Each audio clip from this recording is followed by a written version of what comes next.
The winter season is a polarizing time, to say the least. The backdrop of white snow and bright lights can conjure an image of a time of innocence in many. Memories of opening gifts on Christmas morning, or a day off from school warming up next to a fire. The frigid weather and dreary dark skies can paint a different picture for some. If one thing holds true, it's that dark times indeed can happen anywhere, even in a winter wonderland.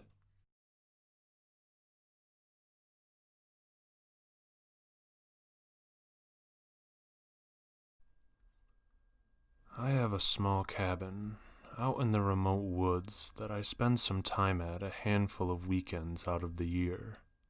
It's a small shack that serves as a nice getaway from all the hustle and bustle of the holiday season.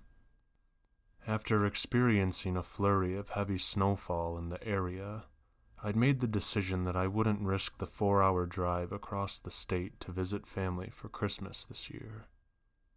Instead, I'd figure why not play it safe and do a weekend alone to clear my mind. The cabin isn't accessible by road and is a few miles out from my already secluded house. With the heavy snow, traveling on foot was already out of the question. The only reasonable method of reaching the place during winter is by snowmobile. So I packed my clothes and food for the weekend, gassed up, and headed out that way. I arrived in about a half hour's time, a bit longer than usual given the more severe terrain. The heavy snow hadn't subsided much all day, so the one thing on my mind was warming up next to the fire. I hit the clearing around the perimeter of the cabin and pulled my vehicle around back to park. I threw my pack over my shoulder and headed back around to the front door when something on the ground caught my attention. There were footprints, slightly covered from the heavy fall, dug into the snow. They looked to only be a day or two old.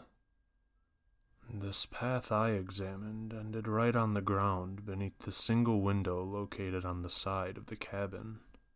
I traced them back to a large tree straight out past the clearing, overlooking the cabin and surrounding area. Strange. When I made my way around the front to investigate, my suspicions grew. There were more footprints carved all throughout the front, seemingly from different times. This wasn't a lonely ranger or a group of hunters just passing through on their way somewhere else. Something just wasn't right. I returned to the front door of the cabin, and to my relief, the lock on the front was still strongly in place. It eased my mind, even if only a little bit, that whoever had come by hadn't broken in. Opening the door and seeing the inside gave me that final assurance I needed. I could breathe again. Home sweet home, just the way I'd left it. As soon as I started up that fire on the wood stove and sat down, all the trouble suddenly felt worth it. Though I was ultimately bummed I wouldn't be seeing my family on Christmas, this felt like a close consolation for me. Something about getting away to the cabin and just enjoying the time alone always brought me peace. I continued unpacking my bag, even poured a stiff whiskey and lit up a cigarette to help unwind. I was taking a change of clothes out of my bag when a few cans of food came rolling out onto the floor. One managed to roll a few feet under my bed below me. I placed my cigarette in the ashtray next to the glass of whiskey on my dinner table and got down to retrieve the can. The can was stopped by a pair of upright boots that didn't belong to me. I stood back up and stared vacantly at the smoke rising from the cigarette. The isolated crackling of the fire now penetrated the surrounding silence so potently. I always felt it in the back of my mind. No matter how hard I tried to convince myself that everything was normal, I knew in some part of me that something just wasn't right. Someone was here, and had gotten in without tampering with the lock on the front door. There was now only about an hour of daylight left. I didn't want to wander into those woods looking for trouble with night falling, and I couldn't bring myself to pack, hurry home, and abandon the cabin for the intruder. I had to confront whoever this was and get it over with. I threw the boots out into the clearing out front and barricaded the main door. If they wanted them back, they could have them. I positioned myself seated in a corner so that I could keep an eye on both the door and the adjacent window. By my side was my lucky hunting rifle, in case of an emergency.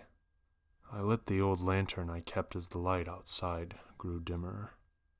Guess this was just the way it was going to be tonight. A little different than the Christmas Eve I had planned just a few hours ago. I sat back in my chair and just waited for a sign, a noise, anything. I had a cigarette and a pull of whiskey every hour or so, just to ease the nerves. My eyes were becoming heavier as the hours of the night went on without any major disturbance. I started becoming comfortable with the idea that everything might just be in my head, and allowed myself to gradually drift away to sleep. Before I finally nodded off, I was awoken to a loud crash coming from the woods. There were these faint groans muffled by branches snapping in the high trees, and snow falling to the ground beneath them. I stared anxiously through the window, watching as a human silhouette slowly stood up and brushed off branches and debris before slowly retreating back into the darkness of the woods behind them. At that moment, I think I finally began to put it together. I recalled that fresh set of footprints leading from the window directly to the base of that tree from earlier. The footprints didn't go into the tree line. I figured maybe they climbed in and out of the cabin, using the window somehow, and then climbed up the tree to use it as some sort of scouting post. If they hadn't seen or heard me before nightfall, they'd be free to use the cabin for that night. It being Christmas, too, they'd probably let their guard down, figuring no one would be venturing all the way out here for at least a few days.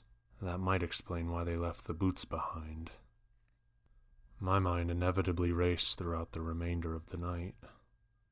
I knew I couldn't allow myself to dwell on the whole ordeal for too long, and the stress of the situation had me understandably exhausted. I ventured outside into the snowy night one last time and fired a warning shot from my rifle into the air. Surely the ringing of that shot would deter anyone from coming back, at least for the night. I awoke the next morning and stepped outside, hoping more clues would better reveal themselves in the daylight. Upon opening the door, I was shocked. The same pair of boots from before sat at the foot of the door, with more footprints now leading straight into the surrounding woods. To my left, just at eye level, the phrase, "Home Sweet Home," was etched crudely into the wooden door. My first Christmas gift after explaining this story to my family? A multi-camera outdoor security system.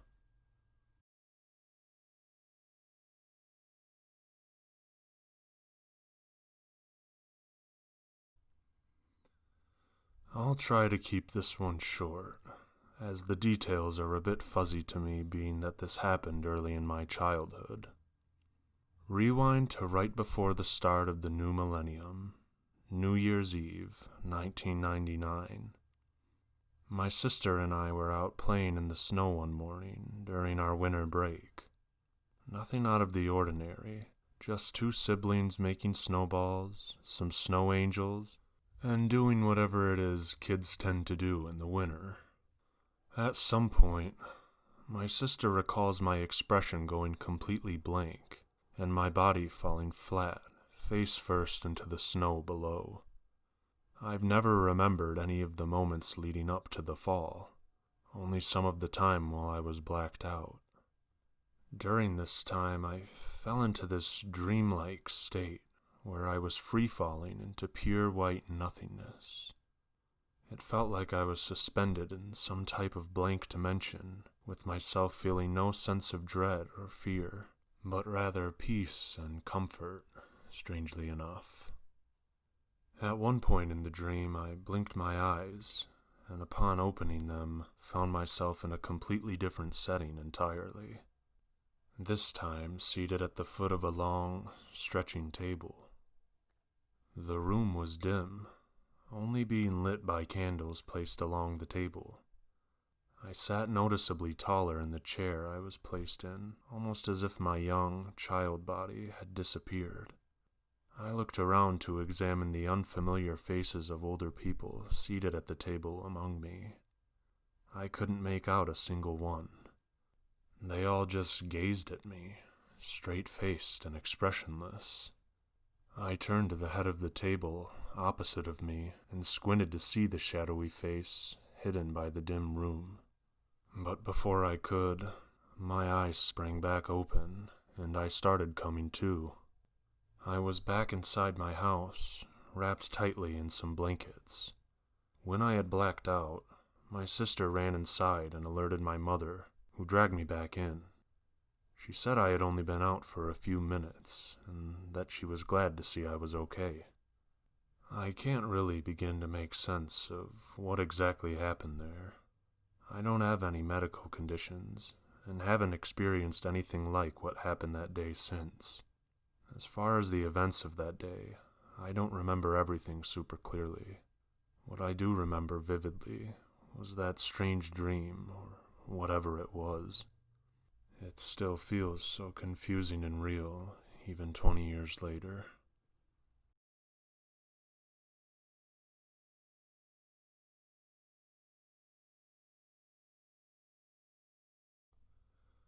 I live off this stretch of road that's comprised of houses on one side and a wooded area on the other. These woods stretched for at least a few miles back, providing plenty of space for any outdoor activities one might enjoy. For a small group of us angsty teenagers, this area provided me and my friends a temporary escape. In the summertime, we'd occasionally manage to sneak a case of beer or something else we shouldn't have and run off into the trees to enjoy together. On one white winter day, a buddy of ours scored a joint for us to split and asked if we could go back in the woods to share it. And who was I to ever say no? I happily obliged and told them to come right over. We packed up what little we needed and headed out. It was snowing, but the weather wasn't unbearably cold like it sometimes is. The woods were painted white from the fallen snow, with the exception of the brown bark from the trees. Since it was mostly a whiteout, our group would definitely be visible from the road and other houses. Being a bunch of paranoid teenagers, we figured it'd be best to head deeper in to escape the view of any unwanted eyes. After about 10 minutes of walking, we settled on a spot to relax and light up. The snow was a bit deeper here, but the air was calm and didn't feel like there'd be any interruptions. We could do our own thing without any worries. We took turns passing the joint to one another, cracking the usual jokes and just having a good time. Now and then, we'd be alerted by the occasional noise in the distance, typically coming from further in the woods.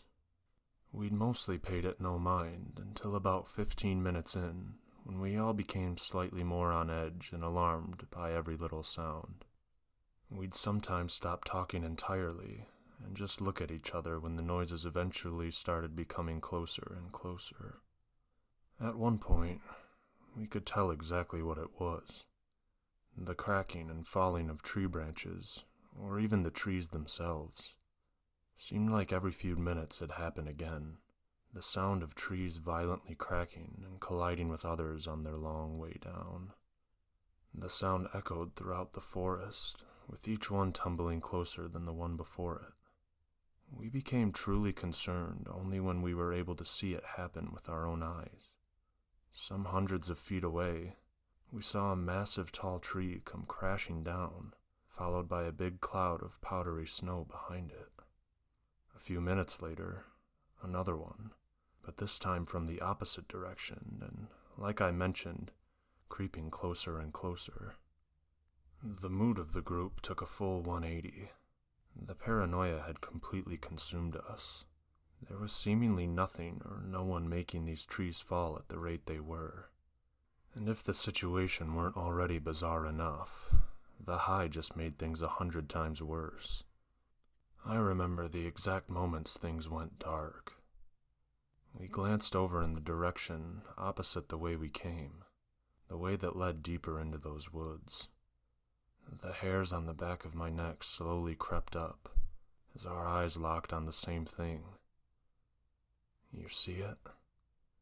It's hiding behind the tree. It's looking right at us. The silence grew deafening. A little less than 100 feet away was a thin, shadowy figure peeking out at us from behind a tree. Its limbs were emaciated and stick-like and abnormally long. The thing was probably standing 8 or 10 feet tall, and still there it stood, watching us from behind this tree as if we didn't notice it at all. This wasn't just a small group of us pranking the others. No, this thing was real. The one detail I'll never be able to forget were its eyes, like shiny metal balls that didn't blink, but just gazed at us for the longest few seconds imaginable. The figure then made a long-awaited move. We began frantically panicking, like air had just been put back into our lungs, when we saw the creature press against the tree before hearing the base begin to snap. The tree was coming down right toward us. We turned tail and sprinted through that thick snow back to the house like our lives depended on it. No one had even bothered to see how close that tree had fallen, or whether the creature had decided to follow us further. We didn't look back until we reached the clearing right outside of the woods. It was just the same as when we'd first approached it on the way in. Brown trees for as far as the eye can see, illuminated by the white snow under it, and of course as silent when we first came. It's now been almost 10 years, and we haven't been back in those woods since.